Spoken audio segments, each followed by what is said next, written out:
Cutting down weeds in an abandoned cemetery, nothing creepy about that. Do. Having a bit of a clean-up, are we? Are you trying to give me a heart attack? I didn't even hear you coming over. Who are you anyway? Sorry lad, I never meant to startle thee. Name's Shire, Yorkshire. I was groundskeeper here for some 20-odd years before I retired. Oh, well, I'm Dan, nice to meet you. Aye, likewise. It ain't half gone to ruin here. Good to see they got somebody in. Yeah, well, I'm not taking over as such, I just told the village chief I'd do a bit of landscaping. Aye, Tom, he's a good lad. Lad? He's older than you. Suppose he would be. Any road, I'll not keep thee. Keep up good work. Sure I'll see thee round. Yeah, will do. You have a good one. Seems like a nice bloke.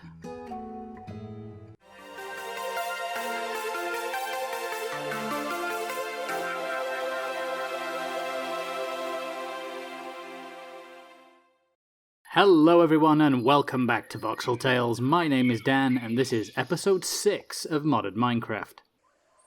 Today we're out and about in Podnik Village, where between episodes I've been doing a spot of landscaping.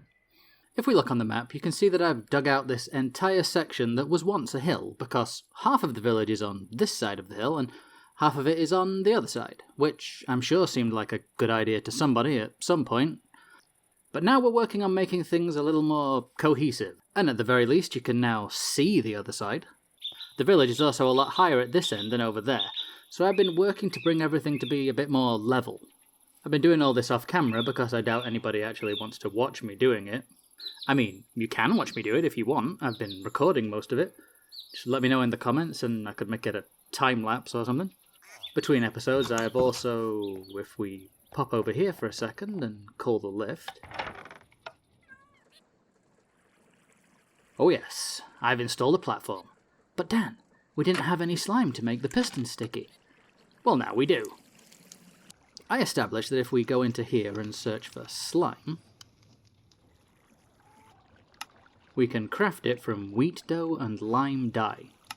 Wheat dough we can get from mixing water and wheat flour, which we can get from milling down wheat, and we already have a mill installed. Lime green dye is just green dye and white dye together.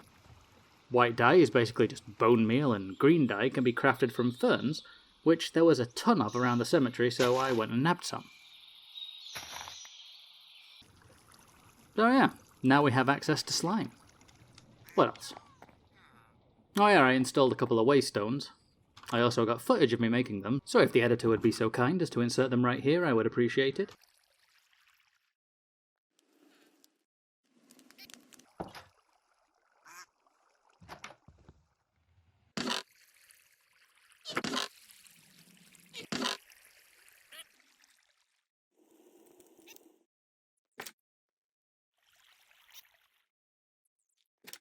So if we click on this, we can go to the grind cavern, which, as you can see, has been expanding upwards as well as outwards as our quest for diamonds continues. It also went down for about 2 minutes, but it was pretty much all bedrock down there, so I stopped bothering. But yeah, I've basically been giving myself neck problems by standing and swinging the pickaxe or hammer at the ceiling. And if we go back to the basement real quick, I don't want to use the waystones too much because they cost a level every time we do. But, as you can see, we've managed to find a few diamonds. Oh yeah, so despite losing some bookshelves, I did do our first enchantment. I made the shovel a little more efficient. But we really do need to get the bookshelf situation sorted, so let's feed the cows.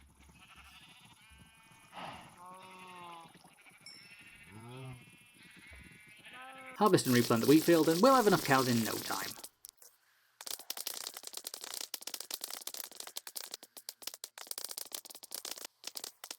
Far more exciting than feeding livestock is this girl.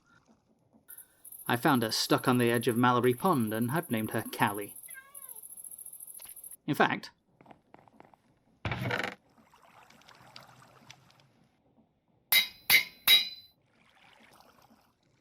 there, Callie. Fantastic. Back outside, I set up a composter that I acquired during the village refit over by the wheat field, so I could make use of all the spare seeds we end up with during every harvest. The project I had in mind for this episode involves us making a windmill, and for that we're going to need a windmill bearing, for which I need one shaft, a piece of stone, and a slab. Surprisingly, even though it's clearly coated in it, we don't actually need slime. I'm not complaining, I'm just saying. Right, shaft, stone block, slab, windmill bearing. See, I've got this idea for an iron farm, but parts of it, like the encased fan, need iron plates, and I haven't got a ton of iron. But I do have some, so let me make an encased fan real quick.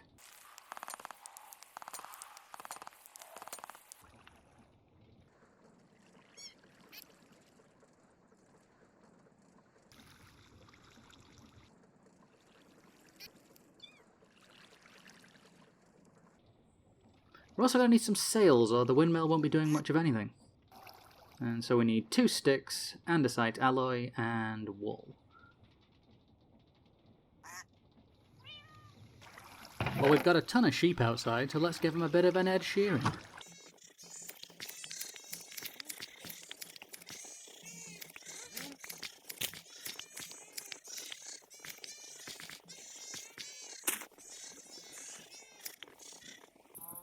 Wool, not bad.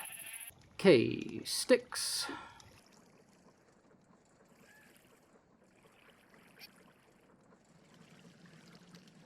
We're gonna need more than that for my plan. Plank me. Now stick me. It's more like it. Sails for days. Now, the question is, where are we gonna build this thing? I think it's time I did something I've been promising to do since episode 2, and it's going to take a lot of dirt. On the plus side, it'll only take a couple of minutes for you.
And there we go, plenty of space for a windmill.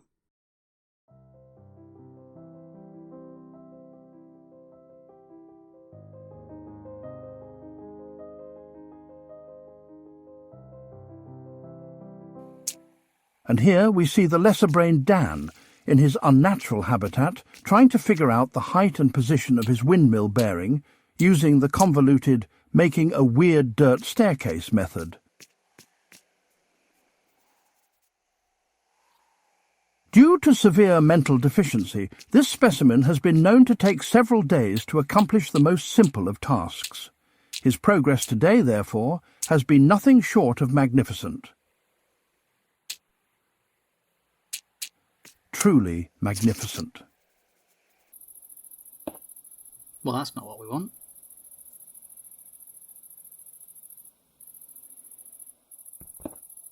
And that's just fallen all the way to the ground. Many brain cells later, and the bearing was finally in place. Ta-da! Seemingly because I like making my life harder, I decided I wanted to use spruce in the windmill. Luckily, when I'd been clearing leaves out of the cemetery, I found a couple of spruce saplings. Come on, lucky 3-bone meal. Of course not. Take 2. Much better. Okay, let's assemble the sails. Perfect. I went back inside to gather some of the bits I knew I'd need, grabbing the small cogs I had left over from the elevator and converting some of them into larger cogs. I also decided that it was about time I made a pair of engineer's goggles. When worn, they give you useful information like how much power something is giving out or using up. Luckily, they're super simple to make, using just a bit of string, a couple of pieces of glass, and a gold plate. Conveniently, the very first thing I made with the press when I installed it was a gold plate. It's like I knew. I didn't know. I also made a wrench, because components have this annoying tendency of being placed at odd angles, and the wrench lets you rotate them without needing to break and place them again. A weird rendering glitch that no doubt has something to do with the sheer number of mods I have installed causes the glasses to float miles above my head when worn, even when I combine them with my helmet. If anyone knows how to fix that, then let me know in the comments, but otherwise it really doesn't matter. We can just pretend I have latent telekinetic powers. As you can see, when I fired up the windmill, it's generating 2,048 stress units that we can funnel into the various components that will make up the iron farm. Okay, the first stage of the iron farm uses an infinite stone generator and drills. 4 to be precise, but I only made 2 to start with due to, funnily enough, our low iron supply. Outside, I tested my understanding of infinite stone generation, and then, perhaps prematurely, I made a few chests to act as the farm storage system and set them at the base of the windmill. They would also serve as temporary storage for supplies while I built the farm. Stage 2 of the farm uses millstones, so as I'd made 2 drills, I scrounged together the parts for 2 of those. The millstones would need brass funnels connected to them, which needed something called polished rose quartz. Rose quartz was made from nether quartz and redstone, and frustratingly, I'd used all the quartz I gathered in the nether making a quartz hammer for my off-camera mining, so that meant a trip back to hell for me. What the hell just happened? Future Dan here. It turns out there was a creeper literally camped out by the portal waiting for me to come through and trap me in the nether. All I can say is thank whatever was looking out for me and that I had wood and a lava bucket from when I'd been testing the stone generator, or this show would have needed to be renamed Live from the Nether. Anyway, I mined up a stack of quartz and went home. The next morning I crafted rose quartz and then polished it by making sandpaper, which needed sand and paper to craft. Probably should have been able to guess that. Feeding up the blaze burner, I mixed up some more brass, grabbed the minuscule amount of dried kelp I'd found in a chest in the village, then, for reasons I'm unsure of, made a pair of andesite funnels, even though I knew full well they needed to be brass. I used the last of my current iron supplies to make a sheet, an electron tube, and finally the brass funnels I was supposed to be making. At this point, I was almost ready to start building the farm, or at least some of it. But first I decided it would be easier to explain and easier to troubleshoot if I made it out of glass and could see through it all. So Luggage and I went sand gathering upriver. I think he enjoys bobbing about in the water. That all got chucked in the smeltery while I grabbed some leaves, made a couple of spare buckets, and dismantled the test stone farm. Oh, and I took time out to pet Callie. Always make time for your pets, kids. It suddenly dawned on me that I'd need hoppers, chutes, and smart chutes to transfer items through the machine, and that I only had enough iron to make one or the other. I could make the 8 total chutes I needed with the iron I had on hand, so I made them. After dropping off some stuff at the building site, I made a new diamond pick and opted to go caving to get enough for the hoppers. You may remember me saying that I made my revolver because I had more confidence in it than a bow. What you shouldn't do is assume that that means I don't know my way around one, because that is far from the truth, as these mobs that tried it on while I was caving found out. Back at base, I smelted up the meagre 9 pieces of iron I managed to find, which perfectly demonstrates why we need this farm. Made some brass sheets. iron sheets, an electron tube, and eventually a smart chute and a hopper. But hey, after that I actually went to the worksite and connected them up to the chests. The smart chutes can be filtered to only let certain items through, and in this case it'll only be letting through iron nuggets. Next I put in what would eventually be the front of the building so I didn't accidentally not leave room for it, and then spent longer than I would care to admit working out gear ratios, but I got there in the end. I've done my best to keep the mechanics compact and tidy, but I'm by no means an engineer, so there's definitely better ways to do this. Not that I imagine anybody's using this as a tutorial. Please don't use this as a tutorial. Okay, 2-module stone farm is go. Next step is to connect all the mill stones to grind that stone into gravel once the drills break it. To get the gravel out of the mills, we will attach funnels to them. At this point I attached the andesite ones by mistake, but that can be fixed later on. And then they obviously need to be connected into the mill power supply. Better. Phase 3 of the machine will use encased fans to blow water over the gravel and wash it. This has a 25% chance of getting flint and a 12% chance of getting an iron nugget, so 1 nugget for roughly every 8 pieces of gravel processed. As I'd managed to make 2 modules of everything else so far, I made another encased fan to continue the trend. And back over at the windmill I grabbed these spruce leaves that were integral to my washer design, and put all 4 pieces in place so that it would be done for later. Then I grabbed some water and waterlogged the leaves of the 2 partially made units. Next the encased fans went in behind the leaves, one of which insisted on facing every possible direction other than the one I wanted. With a little gearbox finagling I got both fans blowing in the same direction and installed a smart chute below the washer. The next morning I put in a second chute, and by installing these chests and this hopper, I officially had 1 finished module out of 4. And while it was definitely working, I figured that more power couldn't hurt and doubled up the number of sales. After that it was just a case of grinding for resources until I had all the remaining parts and getting them all connected up.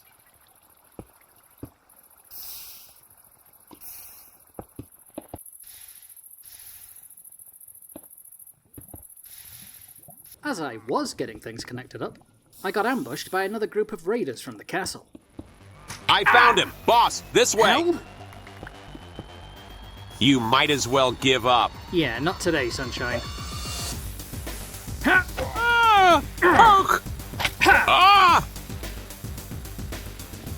You'll pay for that! He never said nothing about bringing you in. Just the villagers.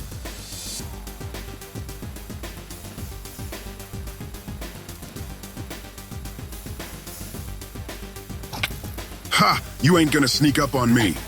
Wouldn't dream of it! You can run around all you want. I'm still gonna kill you. Son of a... Oh! Brilliant. Let's give me Bad Omen. Does milk cure Bad Omen?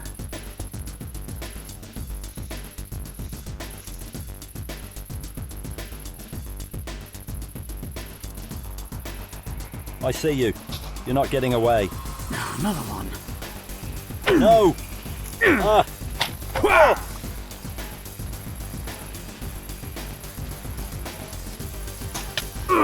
Seriously, how many of you are there? At least this one's quiet. Ow!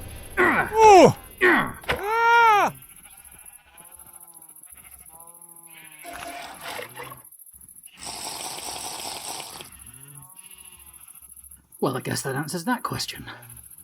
I took a break, and as the raid hadn't immediately triggered while I was over by the cow pen, when I came back I figured that the shed wasn't considered to be part of the village and continued to work on the farm until it was finished. I thought about AFKing until I had enough iron to make more ammo for my revolver, but in the end I decided I didn't want the Bad Omen effect hanging over me, so put on the best armour and relics I'd gathered so far, and went to face the raid with just the Soul Render. Though, when I approached the centre of the village, it was apparent that something was very wrong. Okay, why isn't the raid triggering? Where is everybody?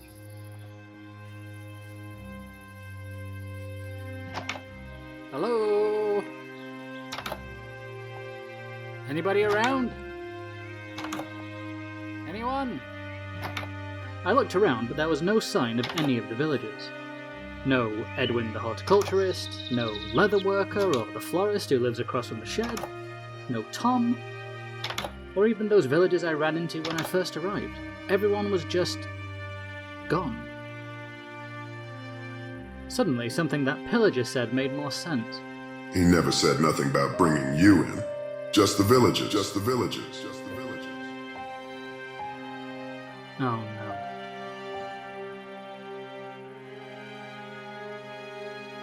Well everyone, this isn't how this episode was supposed to end. I was going to show you around the iron farm and how I troubleshooted it, but it appears that fate has other plans for us. So I'm going to go and get myself ready, and next time, we're going on a rescue mission. If you made it this far, thanks for sticking with me. If you liked the show, then please consider subscribing and leaving us a cheeky like or a comment down below. I've been Dan, this has been Voxel Tales, and until next time, be good. And if you can't be good, don't get caught. Bye guys.